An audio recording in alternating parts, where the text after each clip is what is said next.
नमस्कार दोस्तों, आप सभी के study for UPSC PC channel में स्वागत है। 71 बीपीएससी मेंस के लिए हम लोग करेंट अफेयर का रिवीजन कर रहे थे, जिसका एक वीडियो मैंने फ्राइडे को डाला था और आज सेकंड वीडियो है ये। ध्यानपूर्वक देखिएगा, बहुत सारे टॉपिक हैं। पहले टॉपिक को देख लेते कौन कौन सा आज हम लोग पढ़ेंगे। श्रम संहिताएँ, लेबर कोड जो है उसका नोटिफाई किया गया है भारत सरकार के द्वारा, मतलब अब उसको लागू कर दिया गया है। आज़ाद भारत का सबसे बड़ा यह लेबर कोड में सुधार होगा, लेबर लॉ में सुधार होगा, जिसको हम लोग डिटेल में पढ़ेंगे।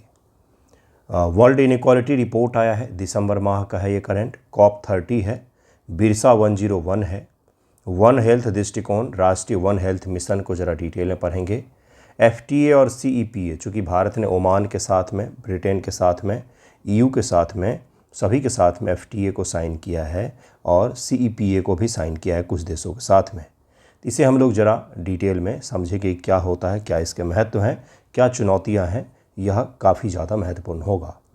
पैक्स सिलिका और भारत का समावेशन, यह एक संस्था है, इसको ज़रा डिटेल में देखेंगे क्या क्या है संस्था और भारत का समावेशन का क्या तात्पर्य है। गिग इकॉनमी क्या होता है। गिग इकॉनमी आजकल भी बहुत ज़्यादा प्रभावित है और दिसंबर में 31 दिसंबर को इनका हड़ताल हुआ था पूरे देश स्तर पर, जिसके बाद से न्यूज़पेपर में बहुत बड़े बड़े आर्टिकल आए थे गिग इकॉनमी को लेकर के, क्योंकि जितने डिलीवरी मैन हैं उन सभी ने एक साथ हड़ताल घोषित कर दिया था। ऑरेंज इकॉनमी को देखेंगे, बजट 2026-27 में इसको बढ़ाने को लेकर के बात की गई है और कहा गया कि स्कूल में भी कंटेंट क्रिएशन लैब बनाए जाएंगे और गेमिंग और वीडियो क्रिएशन, रील इत्यादि को भी सरकार अपने स्तर से प्रमोट कर रही है थ्रू एजुकेशन। तो ऑरेंज इकॉनमी को भी हम लोग देखेंगे। एक चीज़ शुरुआत में ही मैं बताता हूँ, मैं ऐसे टॉपिक कवर करूँगा जो आपने कम पढ़े होंगे या पढ़े होंगे तो रिवाइज नहीं किया होगा। रटे रटाए जो टॉपिक हैं उनको अच्छे से तैयार कीजिएगा। DSO मेंस का पेपर देखिएगा, अगर आपको लगे कि किस प्रकार का सवाल आ सकता है तो DSO मेंस पेपर को एनालिसिस करके देखिए। उसमें इकोनॉमिक्स में कुछ सवाल ऐसे पूछे गए हैं जो बिल्कुल ही स्टैटिक पोर्शन है, जैसे राजकोष क्या होता है और प्राइमरी डिफिसिट क्या होता है, सेकेंडरी डिफिसिट क्या होता है। इसी प्रकार से एक सवाल पूछा गया है जो इकोनॉमी का स्टैटिक पोर्शन है। मैं ये कहने का प्रयास कर रहा था आपको कि जो रटे रटाए टॉपिक हैं, जैसे GS1 का हिस्ट्री का पोर्शन है, आर्ट एंड कल्चर का पोर्शन है, वो मैं यहाँ पर नहीं करवाऊँगा आपको, उसे आप खुद से तैयार कीजिए, क्योंकि छोटे छोटे टॉपिक हैं, अच्छे से उसे तैयार कर सकते हैं और गिने चुने हुए टॉपिक हैं। मैं करंट अफेयर डिटेल में रिवाइज करवाऊंगा, GS2 के स्टैटिक पोर्शन का भी महत्वपूर्ण टॉपिक। एक चीज़ और जो आपको ध्यान में रखना चाहिए वो है ये कि डायरेक्टिव वर्ड्स जिसे कहा जाता है, निर्देशात्मक शब्द की विश्लेषण कीजिए, चर्चा कीजिए, एनालाइज कीजिए, क्रिटिकली एनालाइज कीजिए। बिना इसको समझे अगर आप आंसर राइटिंग कर रहे हैं तो आपको कोई भी मार्क्स नहीं अच्छा मिलेगा। अच्छा लिखते हैं लेकिन इस शब्दों की समझ होनी चाहिए, तभी जाके आपका आंसर पूरा हो पाएगा। इसको लेकर के मैंने एक वीडियो बनाया था, उसे जा कर के देख सकते हैं और लिख सकते हैं। भारत सरकार ने श्रम कानूनों को सरल, पारदर्शी और आधुनिक बनाने के लिए 29 पुराने कानून, जटिल कानूनों को मिला करके श्रम संहिता डिजाइन किया है, लेबर कोड्स डिजाइन किया है। कानून क्या होता है? कानून जो है इसमें बहुत सारे प्रावधान होते हैं, तो इन प्रावधानों को मिलकर के एक कानून बनता है और बहुत सारे कानूनों को मिलकर के एक कोड का निर्माण होता है। जैसे हम लोग क्या बोलते हैं, UCC, uniform civil code. Code का तात्पर्य होता है बहुत सारे लॉ इस अम्ब्रेला के नीचे में स्थित हैं। तो उसी प्रकार से कोड है जिसमें 4 बड़े बड़े कानून को मिला करके भारत सरकार ने लेबर से जुड़े हुए जितने कानून थे उन सब का एकीकरण करने का प्रयास किया है और अब उसको लागू भी कर दिया गया। यह दरअसल प्रयास तो 2019-20 से ही चल रहा था, लेकिन अब उसको नोटिफाई किया गया है। सबसे पहले हम लोग समझेंगे, जो आपसे सवाल पूछेगा इसकी आवश्यकता क्यों है, तो कानूनों की बहुलता और जटिलता बहुत ज़्यादा थी, जिसके कारण से यह आवश्यक हो गया था कि इन जटिल कानूनों के जंजाल को आज के मॉडर्न इकोनॉमी के दौर में कम किया जाए। यह सबसे पहली आवश्यकता थी इसकी। असंगठित क्षेत्रों को सुरक्षा, security for unorganised sector. Bharat का 90% कार्यबल असंगठित क्षेत्र में है, जिन्हें पुराने कानून में सामाजिक सुरक्षा नहीं मिलती थी, तो उनको भी सामाजिक सुरक्षा मिल पाए। सोशल सिक्योरिटी का क्या तात्पर्य होता है? सोशल सिक्योरिटी का तात्पर्य होता है हेल्थ इंश्योरेंस। इंश्योरेंस कभी आपने एंजॉय किया है, एंजॉय मतलब यूज किया है कभी आपने? जैसे हेल्थ इंश्योरेंस कई सारे लोग होता है, बाइक का इंश्योरेंस होता है, गाड़ी का इंश्योरेंस होता है। क्या पर मंथ प्रीमियम भरते हैं और जब आपका गाड़ी का, बाइक का या आपका हेल्थ का कुछ नुकसान हो गया, बीमार हो गया, तो आपको हॉस्पिटल में खर्चा नहीं होता है, आपका इंश्योरेंस कंपनी आपका बिल पेमेंट करती है। तो ये सामाजिक सुरक्षा आया कि उसके ऊपर में कोई आपत्ति आई तो उस आदमी की आर्थिक स्थिति चरमरा ना जाए, इसी को बोलते हैं सोशल सिक्योरिटी। एक ये हो गया। दूसरा होता है पेंशन। पेंशन भी क्या है? तो एक सोशल सिक्योरिटी में आएगा। तीसरा क्या होता है? सही वेज, सही आपको दाम मिलना, सही आपका पारिश्रमिक मिलना, ये भी सोशल सिक्योरिटी का हिस्सा होता है। तो असंगठित जो क्षेत्र थे उनमें सोशल सिक्योरिटी का अभाव था, उनका कोई पेंशन नहीं होता है, उनका कोई वेतन नहीं होता बंधा हुआ, उनको इंश्योरेंस वगैरह नहीं मिलते हैं। तो इन चीज़ों की सुरक्षा सरकार के द्वारा की जा सकेगी। एक और जो आवश्यकता थी, गिग अर्थव्यवस्थाओं का उदय। स्विगी, जोमेटो, ओला आदि के गिग प्लेटफॉर्म वर्कर्स के लिए पुराने कानूनों में कोई प्रावधान नहीं था, इसलिए बहुत ज़रूरी था कि सरकार नए प्रकार के कानूनों का निर्माण करे जिनमें उभरते हुए इकोनॉमी के जो सेक्टर हैं, जैसे आज से 50 साल पहले इमेजिन कीजिए, श्यामा प्रसाद मुखर्जी जिस समय हमारे औद्योगिक मंत्री थे, पहली सरकार 1948 में जाइए तो वहाँ पर देखेंगे आप कि IT सेक्टर का कोई चर्चा होगा क्या? नहीं होगा। और आज हमारी वर्कफोर्स का अधिकांश हिस्सा IT सेक्टर में है। तो समय के साथ अर्थव्यवस्था बदलती है, स्वरूप बदलता है, इसलिए कानूनों को भी हमें बदलना पड़ता है। व्यापार की सुगमता हो, विदेशी निवेश को आकर्षित करने और ease of doing business ranking इत्यादि को सुधारने में भी आवश्यकता हो, इसीलिए भी इसको लाया गया है। अब जरा जो 4 बड़े लॉ हैं उनके प्रावधानों को हम लोग देखेंगे, देन हम लोग इसके महत्व को समझेंगे और फिर हम नेक्स्ट टॉपिक पर चलेंगे। पहला जो इस कोड के तहत में पहले ही बताया मैंने, कोड में क्या होगा? बहुत सारे कानून शामिल होंगे। इसमें 4 मुख्य कानून है, जिसमें से पहला है मजदूरी संहिता 2019, provisions of the code on wage 2019। राष्ट्रीय न्यूनतम मजदूरी, केंद्र सरकार ने पूरे देश के लिए एक न्यूनतम फ्लोर वेज निर्धारित किया है कि इससे कम मजदूरी पर देश में किसी को कोई काम नहीं करना पड़ेगा और इतना मजदूरी तो आपको देना ही पड़ेगा बाय लॉ। रियलिटी में हमेशा ही थोड़ा सा कम होता है, लेकिन बाय लॉ तो इतना है ही। दूसरा है समान पारिश्रमिक। यह संहिता समान कार्य या समान प्रकृति के कार्य के लिए मजदूरी और भर्ती के मामलों में लैंगिक आधार पर किसी भेदभाव को सख्त रूप से मनाही करती है, रोकती है। जैसे जैसे मैं बताता हूँ, अपने बिहार में तो कम ये चीज़ें दिखती हैं, लेकिन बाहर के अगर जैसे दिल्ली की इत्यादि में आएंगे तो भवन निर्माण, सड़क निर्माण में आपको महिला पुरुष दोनों ही आपको बजरी उठाते हुए दिखेंगे, काम करते हुए दिखेंगे, लेकिन दोनों की पारिश्रमिक में भिन्नता होती है। अगर वो प्राइवेट कॉन्ट्रैक्टर काम करवा रहा है तो सरकारी कॉन्ट्रैक्ट होगा तो सरकार तो फिर एक ही समान देती है। तो इसके कारण से आपको समझना चाहिए कि लैंगिक भेदभाव जो था उसको अब खत्म किया जा रहा है, सरकारी स्तर पर भी और सभी जगहों पर। भुगतान के तरीके, सभी वेतन मजदूरी का भुगतान केवल सिक्कों, करेंसी नोट, चेक द्वारा बैंक के खातों में डिजिटल माध्यम से किया जाना चाहिए। कटौती की सीमा, कर्मचारियों को वेतन से की जाने वाली कुल कटौती जैसे जुर्माना, आवास सुविधाएं, अग्रिम की वसूली उनके कुल वेतन के 50% से अधिक नहीं हो सकता है। ओवर टाइम के मजदूरी दिवाना पड़ेगा। परिभाषा का सरलीकरण किया गया है। मजदूरी वेज की एक स्पष्ट और एक समान परिभाषा 2019 के संहिता में शामिल किया गया है, तो इसको जरूर याद रखिए। ये था इस कोड का पहला जो कानून है उसके प्रावधान। सेकेंड है औद्योगिक संबंध संहिता 2020, इसमें शामिल है। इस कोड में पहला था मजदूरी एक्ट 2019। अब कौन सा हो गया? Industrial relation act, industrial relation code 2020। छटनी और बंदी की छूट, अब 300 तक श्रमिक वाले कारखानों को सरकार की पूर्व अनुमति के बिना कर्मचारियों की छटनी करना या कारखाने को बंद करने की अनुमति दी गई है। पहले यह 100 था, अब 300 कर दिया गया है। तो छोटे छोटे जो उद्योग धंधे होते वो तो 300 से कम ही कर्मचारी होते हैं, तो उन्हें अब सरकार से बिना पूछे कभी भी बंद किया जा सकता है।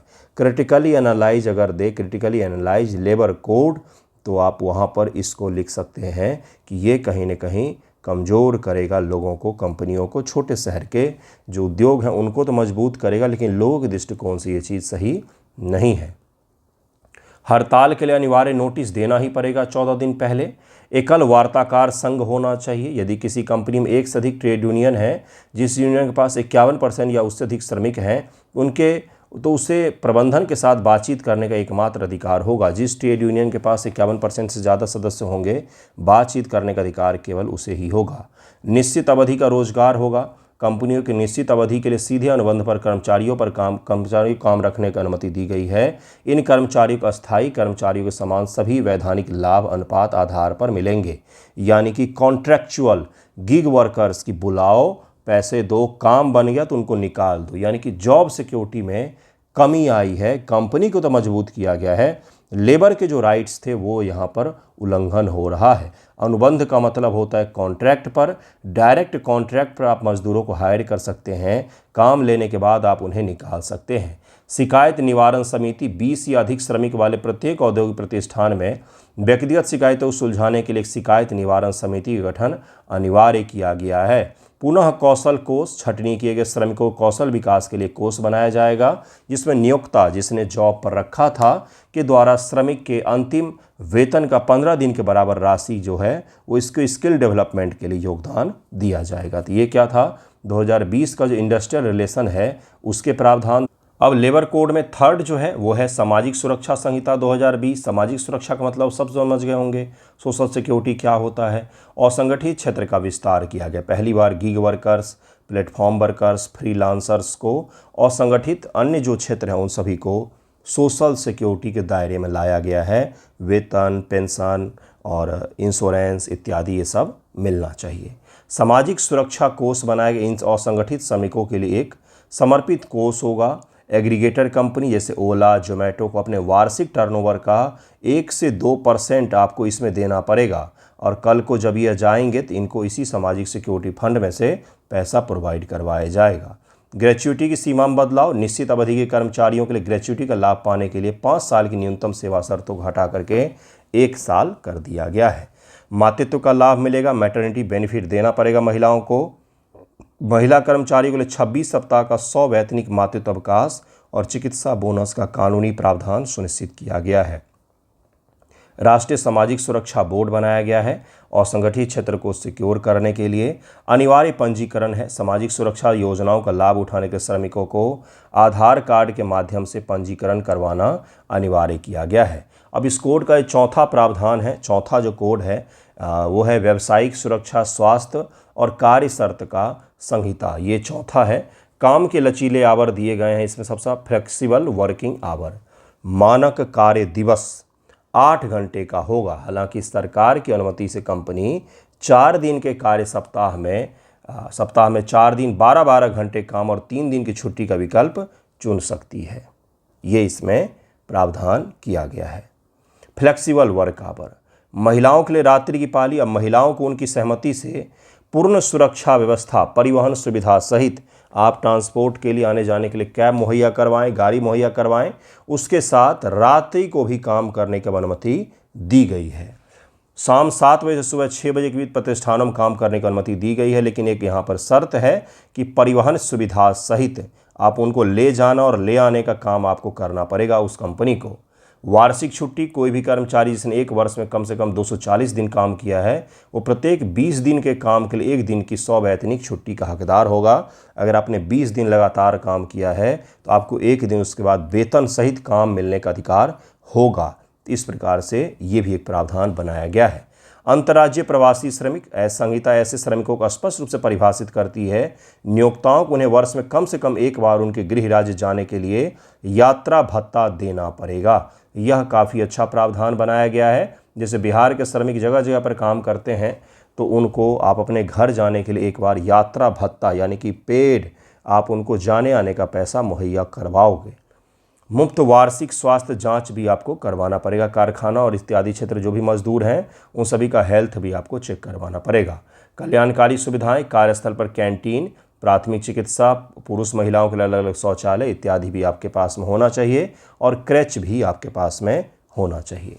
ये क्या था, हमने देखा कि कोड जो लागू किया गया है उसके आवश्यकता क्या थी, उसके बाद सारे के प्रावधान हमने रिवाइज कर लिए।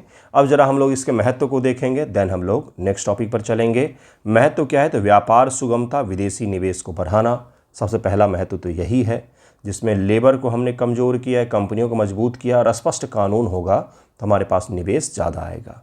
गीग और असंगठित क्षेत्र के श्रमिकों का ऐतिहासिक समावेशन किया गया है। असंगठित क्षेत्र जो था अब उनको भी सरकार रिकॉग्नाइज कर रही है, उनके लिए भी सोशल सिक्योरिटी का इंतजाम कर रही है। और कॉन्ट्रैक्चुअल जो काम है, गीग का जो काम है, उसको भी सरकार ने अब रिकॉग्नाइज किया है और उनको भी सुविधा देने का प्रावधान किया है।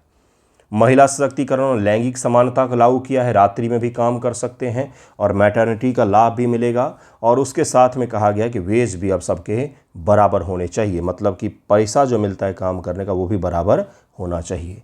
निरीक्षण राज्य का अंत किया गया है, शासन में पारदर्शिता लाया गया है, इंस्पेक्टर राज जो था उसको कमज़ोर किया गया है।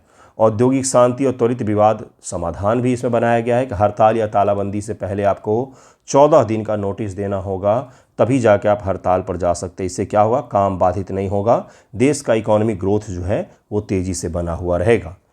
नेक्स्ट है अर्थव्यवस्था का तीव्र औपचारीकरण होगा। औपचारीकरण का मतलब क्या है कि भाई सारे रजिस्टर्ड होंगे और असंगठित क्षेत्र को भी सोशल सिक्योरिटी मिलेगा। तो जो हमारे पास इनफॉर्मल इकोनॉमी ज़्यादा थी वो फॉर्मल इकोनॉमी की ओर बढ़ेंगे हम। तो इसे भी ज़रूर ही याद रखिए, जिससे सरकार को टैक्स सहित तमाम तरीके के रेगुलेशन में थोड़ा सा सहूलियत होगा। निगरानी रखना कि कौन सी कंपनी है, कौन सा वर्कर है, क्या कमा रहा है, क्या खा रहा है, इन सभी की निगरानी रखना आसान होगा। तो ये टॉपिक को हम लोग एंड करते हैं। ये आपका वेरी जितनी बार लिखे ना उतनी बार इम्पॉर्टेंट टॉपिक है श्रम संहिता। सवाल पूछे जाने की संभावना 99% है। ठीक है, जब एक टॉपिक मैंने पढ़ाया था जिसको कहा जाता है, जब BNS भारतीय न्याय संहिता लागू किया गया था अमित शाह के द्वारा CRPC IPC में बदलाव करके, तो मैंने उस दौरान पढ़ाया था और कहा था कि पूछेगा ही पूछेगा, और पूछा गया था आपके एग्ज़ाम में। उसी प्रकार से ये सब टॉपिक होते हैं जो लॉन्ग टर्म में देश की नीति को डिसाइड करेंगे। 71 में नहीं पूछा तो 72 में से पूछेगा, गारंटेड पूछेगा आपसे, लिख करके ले लीजिए। ठीक है, तो मेंस में टॉपिक डिसाइड करना बहुत आसान होता है। वर्ल्ड इनइक्वालिटी रिपोर्ट 2026, किस प्रकार के सवाल आएंगे भाइयों और बहनों? तो शॉर्ट आंसर टाइप के सवाल पूछे जाते हैं रिपोर्ट से। कौन कौन से रिपोर्ट से पूछे जाते हैं?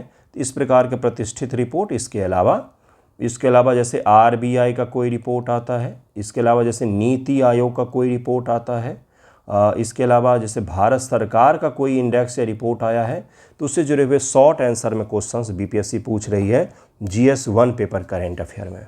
ठीक है, जैसे नीति आयोग का उसने लॉजिस्टिक इंडेक्स पूछ लिया था, इसी प्रकार से पिछली बार उन्होंने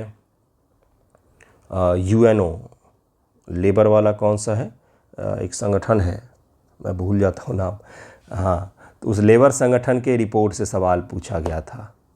ठीक है, विश्व असमानता रिपोर्ट 2026, विश्व असमानता प्रयोगशाला वर्ल्ड इनइक्वालिटी लैब द्वारा जारी तीसरी विश्व असमानता रिपोर्ट 2026 आय, इनकम, संपत्ति, लैंगिक, जलवायु के मोर्चे पर अभूतपूर्व वैश्विक असमानता के बारे में इसने हमें बताया है। कहा है कि हर जगह असमानता ही असमानता है। वैश्विक निष्कर्ष जरा देखेंगे, अत्यधिक धन का संकेंद्रण हो रहा है। डेटा है, बस डेटा का खेल है, डेटा पर निगाहें रखिएगा, बस कंप्लीट हो जाएगा। एक्सट्रीम वेल्थ कंसंट्रेशन, मतलब कि पैसा एक आदमी पास में ज़्यादा जमा हो रहा है और बाकी लोगों के पास में कम हो रहा है। हर चीज़ में ही असमानता, जैसे फॉर एग्जांपल जैसे फेसबुक है बंधुओं, मेटा कंपनी नाम है इसका, META, मेटा। पहले इसके पास में 10,000 एम्प्लॉय थे। 10,000 एम्प्लॉय मिल करके मान लीजिए 500 करोड़ बहुत छोटा आंकड़ा है, ये तो इनका 1 घंटे का इनकम होगा, 500 करोड़ की आय जनरेट करते थे।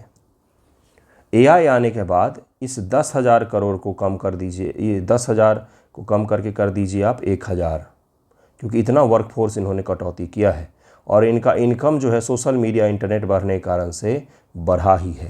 तो यानी कि क्या देखा आपने, पहले जो उसके पास पैसा आ रहा था वो एम्प्लॉय के पास में सैलरी के रूप में जा रहा था, कंपनी का प्रॉफिट कम था। लेकिन AI आने के कारण से क्या हो रहा है कि कंपनी के एम्प्लॉय कम हो गए, वहीं पर प्रॉफिट बढ़ गया है, क्योंकि सोशल मीडिया का उपभोग बढ़ा है। और ये मैं आपको समझाना चाह रहा था। तो ये क्या हुआ, AI आने से कहीं ना कहीं असमानताएं और बढ़ेंगी।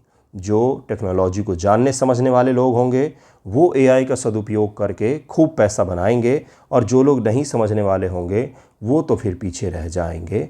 ये भी इस रिपोर्ट में कहा गया है। चलिए जरा समझते हैं डिटेल में।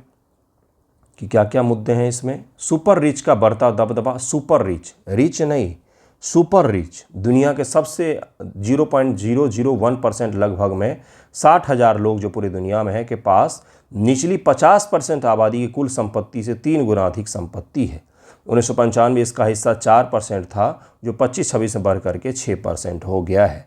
यानी कि 60,000 लोगों के पास में दुनिया की आधी आबादी से भी 3 गुना ज़्यादा संपत्ति है। दुनिया की आधी आबादी को मिला देंगे तब जो जितनी संपत्ति होगी उससे भी 3 गुना ज़्यादा संपत्ति है। तो हमारे पास क्या है? हमारे पास तो वो चिल्लर हैं जो झर के नीचे गिर गए, हमारे आपके पास से बच गए हैं। बाकी तो सारा कंसंट्रेशन हो गया एक जगहों पर। क्षेत्रीय आय असमानता है। उत्तरी अमेरिका ओसनिया में प्रति व्यक्ति औसत दैनिक आय 125 यूरो है, जबकि सहारा और अफ्रीका में केवल 10 यूरो है, यानी 13 गुना का अंतर है वैश्विक स्तर पर। वैश्विक वित्तीय अर्थव्यवस्था में असमानता, हर साल जीडीपी में 1% के बराबर वित्तीय हस्तांतरण जो कुल विकास सहायता का 3 गुना है, गरीब देशों से अमीर देशों की ओर जाता है, जिसका मुख्य कारण अमेरिका और यूरोपीय बॉन्ड की भारी मांग है। यानी कि गरीब देशों से ही अमीर देशों की तरफ और पैसा भी जा रहा है, क्योंकि प्रोडक्ट तो उन्हीं के हैं, आप तो केवल परचेज करने वाले बन करके रह गए हैं। मानव पूंजी निवेश में अंतर है। सब सहारा अफ्रीका में प्रति बच्चे पर औसत शिक्षा में औसत खर्च केवल 220 यूरो है, जबकि अमेरिका में यह 9,020 यूरो है, 40 गुना अधिक खर्च है शिक्षा पर। तो ये भी आपको दिखा रहा है। अगर एजुकेशन पर ज़्यादा खर्च है तो क्या होगा? ह्यूमन कैपिटल जो है वो इन गरीब देशों का और भी ज़्यादा गरीब होगा। तो इसीलिए मैंने बहुत पहले पढ़ाया था गरीबी का चक्र जो है, कोई व्यक्ति गरीब है क्योंकि वह गरीब है। यह नरकसे साहब हैं, उनका बहुत बड़े इकोनॉमिस्ट रहे हैं ये। उनका ये कथन है कि कोई व्यक्ति गरीब है क्योंकि वह गरीब है, क्योंकि देखिए कोई गरीब देश जो है वो अपने लोगों पर शिक्षा पर भी खर्च नहीं कर पाएगा प्रॉपर तरीके से, और अगर एजुकेशन पर खर्च नहीं होगा तो गरीबी से निकलेगा कैसे निकलेगा गरीबी से? कोई और रास्ता है ही नहीं। आय और विकास का असमान वितरण है। पिछले कुल दशकों में आर्थिक वृद्धि का लाभ मुख्य रूप से दुनिया के चंद सबसे अमीर लोगों तक ही सीमित रहा है, जबकि आम आदमी अवसरों में भी संकुचन देखा गया आम आदमी के लिए। भारत की स्थिति को जरा हम लोग देखेंगे, वो वैश्विक स्थिति है। वैश्विक स्थिति के बारे में आपसे सवाल नहीं पूछना चाहिए, उसको समटाइम पूछ लेंगे, बाकी तो नहीं पूछेंगे। भारत की स्थिति के बारे में पूछेंगे। भारत में एक्सट्रीम इनकम इनक्वालिटी है। भारत में शीर्ष 10% आबादी राष्ट्रीय आय का 58% हिस्सा प्राप्त करती है, जबकि निचले 50% लोगों के पास 15% आय ही आता है। धन का संकेंद्रण है। भारत के सबसे अमीर 10% लोगों के पास देश की संपत्ति का 65% है। मतलब देश की आय 100 रुपया तो 10 लोगों के पास 65 रुपया, बाकी 90 लोगों के पास में मात्र कितना रुपया? तो 35 रुपया। ठीक है, ये है स्थिति। अकेले शीर्ष 1% अमीर लोगों के पास देश की 40% कुल संपत्ति है। जो 1% टॉप अमीर हैं उनके पास देश की 40% कुल संपत्ति है। कमज़ोर महिला श्रम भागीदारी है, मतलब लैंगिक असमानता भी है। भारत में महिला श्रम भागीदारी दर 15.7% पर स्थित है, जो इस दुनिया में सबसे कम भागीदारी वाले देशों की सूची में हमें रखता है। महिलाओं का हम सदुपयोग कर ही नहीं पा रहे हैं। नीचे की ओर आय गतिशीलता 14 से 25 के बीच भारत में निम्नगामी गतिशीलता दोगुनी 14% से 26.8% हो गई है। यानी अब 4 में से 1 भारतीय परिवार 2014 की तुलना में आर्थिक रूप से अधिक कमज़ोर स्थिति में है। कौन से रिपोर्ट दिखा रहा है ये मेरा चैनल भी बंद करवाएगा। आजकल तो IT एक्ट भी आ गया है। 2014 की तुलना में आर्थिक स्थिति जो है वो लोगों की कमज़ोर हो गई है। दिखता कुछ और है लेकिन वास्तविकता में कमज़ोर हो गया। इस रिपोर्ट को भी बैन होना है और हम जैसे पढ़ाने वालों को भी बैन करवाएगा ये। ग्रामीण और हाशिए वर्ग के संकट। ग्रामीण क्षेत्र में 29% परिवार और SC OBC समुदाय में धन और आय में सबसे भारी गिरावट दर्ज की गई है। तो जब मैं कह देता हूँ कितनी बार कि मुझे आरक्षण नहीं मिलता है, लेकिन मुझे ऐसा लगता है कि आरक्षण मिलना चाहिए, तो हमारे सामान्य वर्ग के बच्चे जो हैं वो चिढ़ जाते हैं। हर डेटा में आपको दिखेगा। ये तो इकोनॉमिक आपको डिस्पैरिटी दिख रही है, सोशल डिस्पैरिटी आज भी मौजूद है। आप पानी नहीं पीना चाहेंगे गांव घर में 80 के हाथों का, तो ये चीज़ है। आर्थिक रूप से भी कमज़ोर है। अगर हम लोग रिलीजियस पर्पस से देखेंगे उसमें आपको दिखेगा ही कि मुस्लिम समुदाय जो है वो आर्थिक, सामाजिक, एजुकेशन हर दृष्टिकोण से पिछड़ा हुआ है। कारण पर मत जाइए, मैं आपको आंकड़े केवल दिखा रहा हूँ। तो आपको मैं ये इसलिए कह रहा था कि जातिगत जनगणना होने वाला है, उससे सवाल आने की संभावनाएं हैं, तो वहाँ पर इस आंकड़े को, वहाँ पर इस रिपोर्ट को चिपका करके आ जाइएगा, आपको थोड़े से ज़्यादा मार्क्स मिल जाएंगे। औसत आय बनाम वास्तविकता। भारत में औसत वार्षिक आय लगभग में 6,200 यूरो पर है पीपीपी के हिसाब से, लेकिन असमानता के कारण यह आंकड़ा आम जनता की ज़मीनी वास्तविक हकीकत को दर्शाता ही नहीं है। औसत आय कैसे निकालते हैं? पूरे देश का इनकम जोड़ लिया, पूरे देश की आबादी से उसको डिवाइड कर दिया, तो उसमें अंबानी साहब, अडानी साहब भी जुड़े हैं और मैं और आप भी जुड़े हैं। तो यह क्या वाकई वास्तविक तस्वीर पेश करेगा? ये बिल्कुल भी नहीं।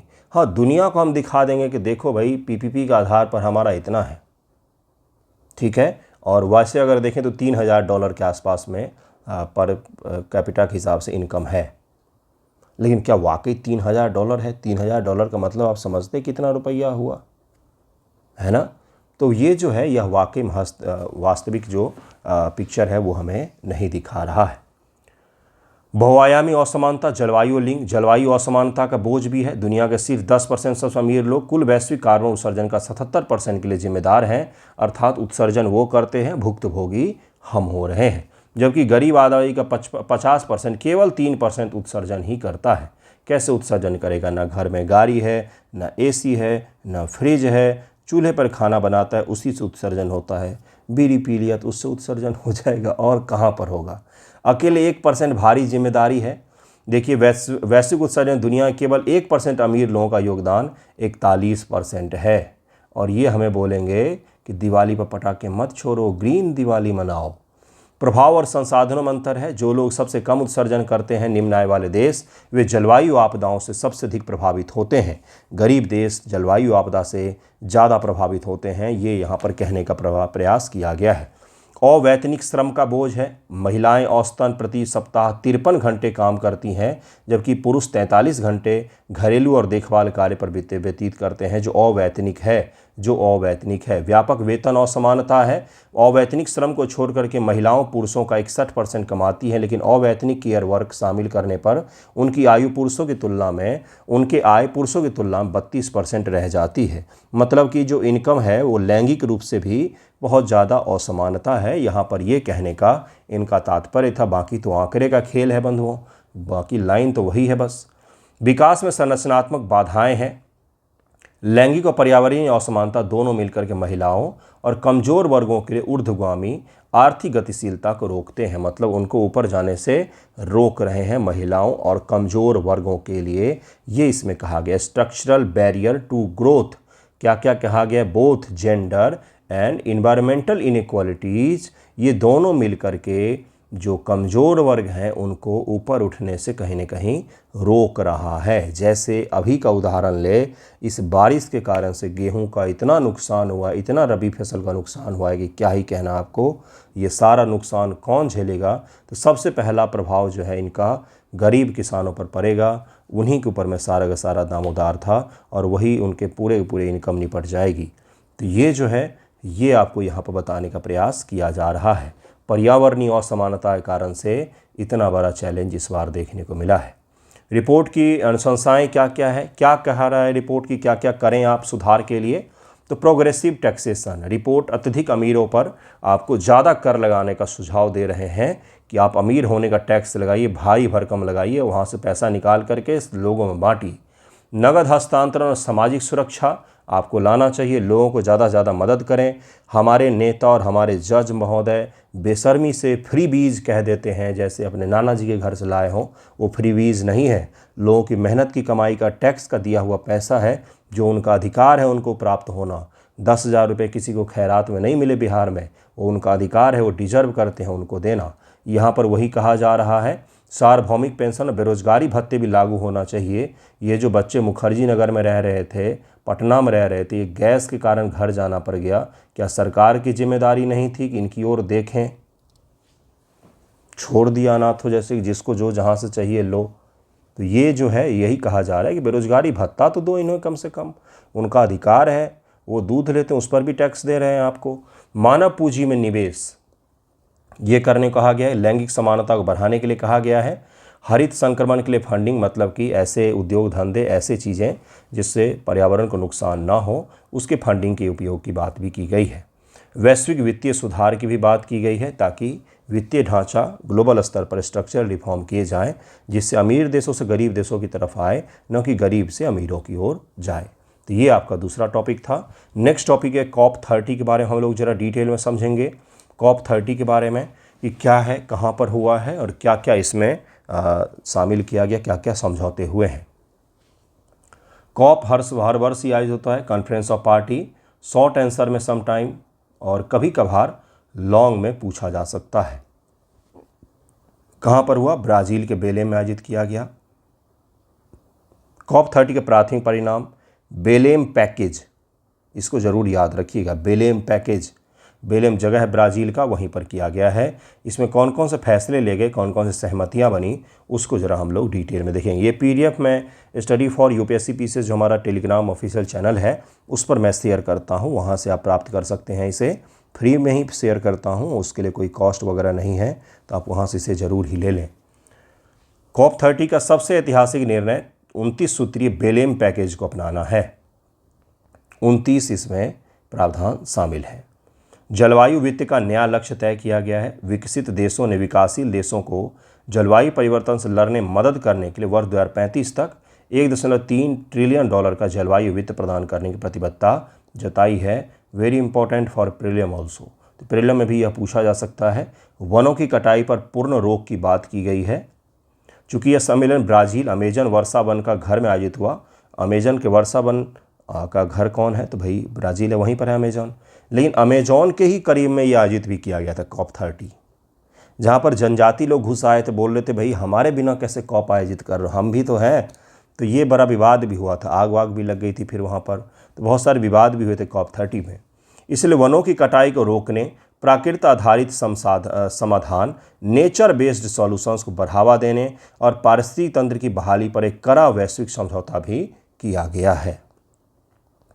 न्याय संगत ऊर्जा परिवर्तन को लेकर के बात की गई। नेक्स्ट पर जो इसमें समझौता हुआ, जीवाश्म ईंधन, कोयला, तेल, गैस से नवीकरणीय ऊर्जा, सौर, पवन की ओर बढ़ने की प्रक्रिया को न्याय संगत बनाने पर सहमति बनी है। इसमें उन गरीब देश और श्रमिकों के पुनर्वास के लिए वित्तीय मदद का रोड मैप को भी शामिल किया गया है। इसे भी याद रखें। जो इस ऊर्जा परिवर्तन के कारण से प्रभावित होंगे उनके लिए भी इसमें फंडिंग का इंतजाम किया गया है। न्याय संगत का क्या तात्पर्य है? जैसे भारत है, भारत के पास में तकनीक अभी उस तरह की नहीं है कि हम डायरेक्ट अपनी 140 करोड़ आबादी को फॉसिल फ्यूल आधारित से हम रिन्यूएबल पर लेकर के चले जाएं। तो हमें ट्रांजिशन में बहुत सारा पैसा खर्चा हुआ। ट्रांजिशन का मतलब होता है एक चीज़ से दूसरे पर जाना। तो उस पैसे खर्चों को भी न्याय संगत होना चाहिए। सभी देशों को अलग अलग टाइम लगेगा शिफ्ट करने में। अब अमेरिका है, उसके पास तकनीक है, हर चीज़ है, वो तो जल्दी शिफ्ट कर सकता है रिन्यूएबल पर, लेकिन हमें थोड़ा सा समय लगेगा, है ना। तो तार्किक का मतलब यही है न्याय संगत का भी, कि हमें ज़्यादा समय मिलना चाहिए और जो विकसित देश हैं उनको थोड़ा सा कम समय मिलना चाहिए। हमें फंडिंग और तकनीक भी मिलनी चाहिए, ये यहाँ पर कहने का तात्पर्य है। राष्ट्रीय लक्ष्य में वृद्धि, यह स्वीकार किया गया कि वर्तमान लक्ष्य अपर्याप्त हैं, इसलिए सभी सदस्य देश, विशेषकर विकसित और बड़े उत्सर्जकों को कड़ा निर्देश दिया गया है कि अपने आगामी राष्ट्रीय स्तर पर निर्धारण योगदान को अधिक महत्वाकांक्षी, पारदर्शी और 1.5 डिग्री C लक्ष्य के अनुरूप ही बनाएं, कि हमें 2100 ईस्वी तक हमें पृथ्वी के टेम्परेचर को 1.5 डिग्री तक बढ़ने से रोकना है। उसके संबंध में सभी के लक्ष्य होने चाहिए। जैसे हमारे जो लक्ष्य हैं वो है कि भाई हमें 2070 तक CO2 में 0 हमें न्यूट्रलिटी प्राप्त करनी है। तो ये हमारा लक्ष्य है। इसी प्रकार सभी को अपने अपने लक्ष्य कड़ा करने को कहा गया है। अनुकूल वित्त पोषण को बढ़ावा, यह निर्णय लिया गया कि जलवायु आपदा जैसे बाढ़, सूखा, गर्मी के लहरों से बचाव के लिए अनुकूल वित्त को भारी प्राथमिकता दी जाएगी। इसे समन के वित्त पोषण के बराबर में लाया जाएगा। यानी पर्यावरण के कारण से जो जलवायु आपदा जो है वो बढ़ रहा है, जैसे अभी का मैंने उदाहरण दिया, रबी की फसल में इतनी वर्षा, यह सही नहीं है। इस प्रकार की चीज़ों से निपटने के लिए फंडिंग भी होनी चाहिए। MRV सिस्टम का अपनाया गया है। MRV सिस्टम का मतलब क्या होता है? Measurement, reporting and verification. देशों और कॉरपोरेट कंपनियों द्वारा कार्बन उत्सर्जन की सही जानकारी को सुनिश्चित करने के लिए किसी भी देश और कंपनी की तरह, जैसे भारत देश, कंपनी रिलायंस, अब उसके द्वारा कितनी कार्बन उत्सर्जन की जा रही है, इसका मेजरमेंट, रिपोर्टिंग एंड वेरिफिकेशन, इसको सख्ती से लागू करना चाहिए। ये था बेलेम घोषणा पत्र का अंतिम प्रावधान जो मैंने आपको पढ़ा दिया है। ज़रूर याद रखिएगा, एक बार और पढ़ लीजिएगा, आपने शायद पढ़ा भी होगा ये सब टॉपिक, हम लोग रिवीजन कर रहे हैं। नेक्स्ट टॉपिक है बिरसा 101। क्यों पूछा जाएगा? क्योंकि बिरसा आंदोलन जी की बिरसा मुंडा जी, भगवान बिरसा मुंडा जी की 150वीं जयंती थी। प्रधानमंत्री मोदी खुद गए थे झारखंड और वहाँ पर उन्होंने इस चीज़ की चर्चा भी की थी। और बिरसा 101 जो है ये उन्हीं के नाम पर एक थेरेपी का नाम दिया गया है। सिकल सेल जिसको कहा जाता है, यह जनजातियों में बहुत ज़्यादा होता है, जेनेटिक बीमारी है। इसको लेकर के बिरसा 101 तकनीक जो है ये भारत में CSIR के द्वारा डेवलप किया गया है, जिससे हम बहुत सारे लोगों को बचा पाएंगे। ठीक समझ गए होंगे कि क्या है बिरसा 101। प्रीलियम के दृष्टिकोण से भी बहुत महत्वपूर्ण है। हाल ही में केंद्रीय विज्ञान प्रौद्योगिकी मंत्री सिकल सेल रोग के इलाज के लिए भारत की पहली स्वदेशी क्रिस्पर जीन तकनीक पर आधारित क्रिस्पर जीन थेरेपी, क्रिस्पर क्या है? बायोलॉजिकल कैंची है जो जीन एडिटिंग के काम में आती है, बिरसा 101 का शुभारंभ किया गया है। क्रिस्पर पर आधारित है यह तकनीक, जरूर ही याद रखिएगा। बिरसा 101 इसका नाम दिया गया। क्या इससे पहले इस तरह की तकनीक नहीं थी दुनिया में? थी, बहुत महंगी थी। तो बिरसा 101 जो है ये भारत के CSIR ने जो डेवलप किया है, यह बहुत ही सस्ती और हमारा 100% स्वदेशी होगा, 100% स्वदेशी। इसलिए हमने अपना नाम भी दिया है। और यह बहुत अच्छा किया इन्होंने कि ये जो मुख्य धारा में हमेशा नाम बड़े बड़े नेताओं के नाम पर ही दिए जाते थे, उसको तोड़ कर किसी जनजातीय नेता के नाम पर दिया गया है। क्यों नहीं जनजातियों के नाम पर नाम पढ़ना चाहिए? क्या उनका योगदान नहीं है? बिल्कुल है। जैसे भूपेन हजारिका पुल, आपने नाम सुना है क्या? पहली बार देश के किसी गायक के नाम पर किसी पुल का नाम रखा गया था। तो इस तरह की चीज़ें होनी चाहिए। तो ये बहुत ही शानदार प्रयास किया गया है। इस थेरेपी का नाम महान आदिवासी स्वतंत्रता सेनानी भगवान बिरसा मुंडा कहा जाता है। 150वीं जयंती के उपलक्ष्य में बिरसा 101 रखा गया। तो इसको ज़रूर याद रखिए। हम लोगों के क्लास 6 या 6 में था, एक पूरा किताब ही मिलता था। बिहार बोर्ड की बात कर रहा हूँ, पहले जब उसमें NCERT के पैटर्न लागू होने से पहले जब बिहार सरकार की अपनी किताब आती थी, तो उसमें एक अलग किताब ही मिलता था, हमारे स्वतंत्रता सेनानी, जिसमें हम लोग बिरसा मुंडा के बारे में पढ़ते थे। आपने शायद पढ़ा भी नहीं होगा, प्रभावती देवी के बारे में पढ़ते थे हम। जानते हैं क्या आप? तो पढ़िएगा उनमें जा कर के। जयप्रकाश नारायण के बारे में पढ़ते थे और बिहार के जितने भी हुए हैं उन सब के बारे में पढ़ते। तो उस इलाके पूर्वी इलाके के जितने सारे हुए उन सब के बारे में पढ़ते थे हम लोग, है ना। तो उद्देश्य क्या है इसका? मुख्य उद्देश्य 2047 तक राष्ट्र को सिकल सेल मुक्त भारत बनाने के लक्ष्य को प्राप्त करना है। लक्षित आबादी, यह थेरेपी मुख्य रूप से मध्य व पूर्वी भारत जैसे झारखंड, छत्तीसगढ़, उड़ीसा, MP के उन जनजातीय समुदायों को महत्वपूर्ण लाभ प्रदान करेंगे जो सिकल सेल एनीमिया से सबसे ज़्यादा प्रभावित हैं। और यह चूँकि जेनेटिक होता है और जनजातियों के मैरिज के कारण से जनजातीय लोगों में बहुत ज़्यादा इसका प्रभाव देखा गया है। किसने विकसित किया? तो CSIR IGIB द्वारा यह स्वदेशी रूप से विकसित किया गया है। प्रौद्योगिकी हस्तांतरण प्रयोगशाला से बाजार, अब यह प्रौद्योगिकी जो सीरम इंस्टीट्यूट ऑफ इंडिया को दे दिया गया ताकि वो इसका उत्पादन करें और पूरे देश में इसको बांटे। सार्वजनिक निजी भागीदारी या सार्वजनिक निजी मॉडल PPP मॉडल पर उत्कृष्ट उदाहरण है वंचित समुदाय को उच्च गुणवत्ता वाली सस्ती और जीनोमिक थेरेपी उपलब्ध करवाने के लिए। क्रिस्पर तकनीक क्या होता है? तो बिरसा 101 थेरेपी पूरी तरह से आधुनिक क्रिस्पर तकनीक पर आधारित है। साइंस एंड टेक में यह पूछ सकता है आपसे। क्रिस्पर क्या होता है? तो clustered regularly interspace short palindromic repeats इसको कहा जाता है। क्रिस्पर इसको कहा जाता है। दरअसल में यह क्या है? तो मुख्य रूप से बैक्टीरिया में पाया जाने वाला एक प्राकृतिक रक्षा तंत्र है जिसका उपयोग हानिकारक वायरल DNA इत्यादि को नष्ट करने के लिए किया जाता है। अगर सामान्य भाषा में समझे, आपकी भी अंग्रेजी अगर मेरी ही तरह है तो सामान्य भाषा में हमेशा समझिए क्या होता है। बायोलॉजिकल कैंची है। जीन जानते हैं क्या?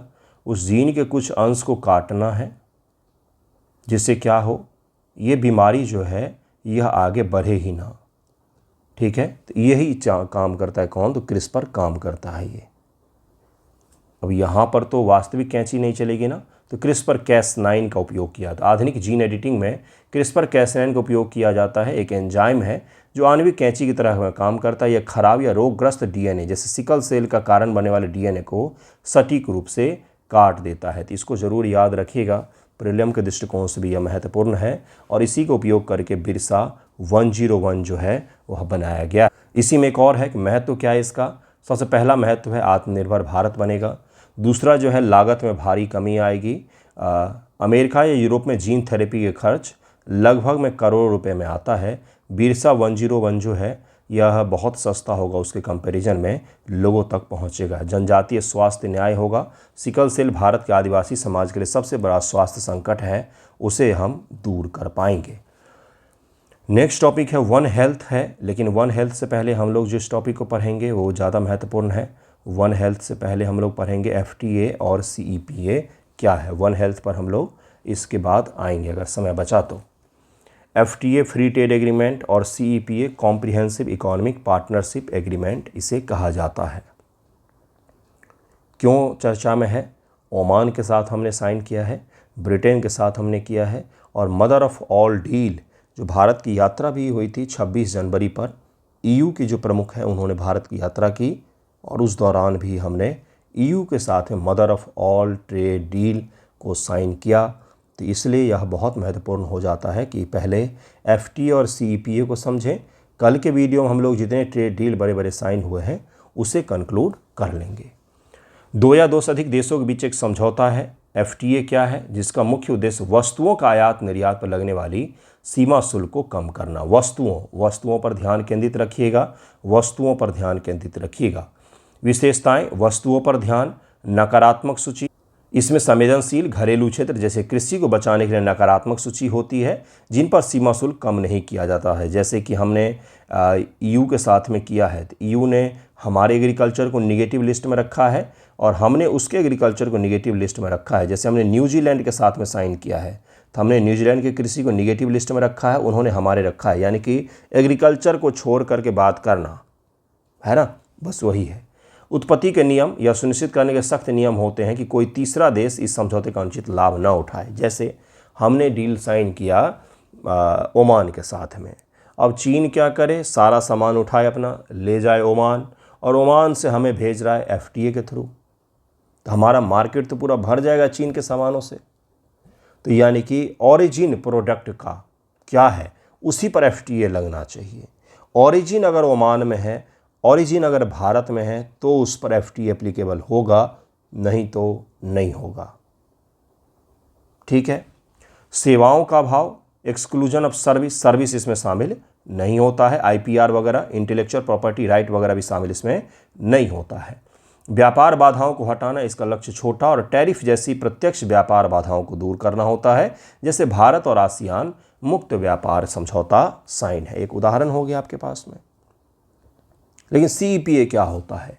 कॉम्प्रिहेंसिव का मतलब ही होता है, कॉम्प्रिहेंशन का मतलब ही थोड़ा सा हो जाता है डिटेल, है ना, डिटेल होगा, थोड़ा सा विस्तारित होगा। तो आप इस प्रकार समझिए FTA ये हो ले लीजिए और CEPA ये बड़ा वाला हो गया। CEPA के अंतर्गत FTA एक बहुत ही छोटा सा पहलू होगा।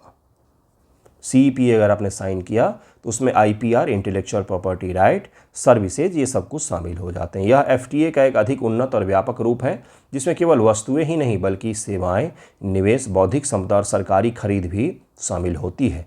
संपूर्ण व्यापार परिस्थिति तंत्र को इसमें शामिल किया जाता है। सेवाओं में व्यापार को भी शामिल किया जाता है। वस्तुओं के अलावा सेवाओं में भी, पिछली बार मैंने बोला था वस्तुओं पर ध्यान रखिएगा, इसमें वस्तु सेवा सब कुछ शामिल होता है। इसमें हम लोग निवेश की बात भी करते हैं कि भाई इन्वेस्टमेंट भी एक दूसरे देश में दोनों जम करके करेंगे, ज़्यादा करेंगे। गैर टैरिफ बाधाओं का भी समाधान किया जाएगा, जैसे कार्बन बॉर्डर मैनेजमेंट टैक्स जो लगाया जा रहा है हम पर EU में, वो नहीं लगना चाहिए अगर CEPA हम लागू करते हैं तो। इस प्रकार के जो अप्रत्यक्ष टैक्स होते हैं उससे भी बचाव मिल जाता है कई बार CEPA में। आर्थिक एकीकरण होता है, उदाहरण के लिए भारत UAE के बीच में CEPA साइन किया गया था, फिलहाल भारत ओमान के बीच में हुआ है और इन सब देशों को याद रखिएगा जहाँ जहाँ पर हमने साइन किया है। अंतर भी तो आपको पता ही चल गया, मुख्य रूप से अंतर किस में होता है, तो अंतर एक ही चीज़ में होता है। अंतर जो होता है हमारा वो है आपका सबसे पहला सर्विस का, दूसरा इंटेलेक्चुअल प्रॉपर्टी राइट का, और निवेश का, इसका अंतर होता है FTA और CEPA में। बाकी मैंने FTA और CEPA आपको डिटेल में समझा दिया है। भारत के लिए इसका क्या महत्व है, बहुत ज़रूरी है यह पॉइंट आपके लिए। निर्यात प्रतिस्पर्धात्मकता में वृद्धि होगी। शून्य जीरो शुल्क पहुंच के कारण भारतीय कपड़ा, रासायन, इंजीनियरिंग उत्पाद वैश्विक बाजार में सस्ते और अधिक प्रतिस्पर्धी हो सकते हैं। और अपने देश में अगर प्रोडक्ट को थोड़ा सा कंपटीशन मिलेगा कि बाहर की कंपनियों के आने के कारण से, तो मोनोपोली यहाँ पर कमज़ोर होगी और जो उपभोक्ता हैं, आप और हम हैं, हमें बेनिफिट मिलेगा। जैसे आज आपके फ़ोन में या तो सिम होगा जियो का या तो सिम होगा एयरटेल का। मोस्ट प्रोबेबली कई कभार रेयर हैं, उनको तो संरक्षण की सूची में डाल देना चाहिए जो आइडिया का सिम आज भी यूज करते हैं, कि भाई ऐसे लोगों को बचाओ। मैं आपको समझाने के लिए बता रहा हूँ।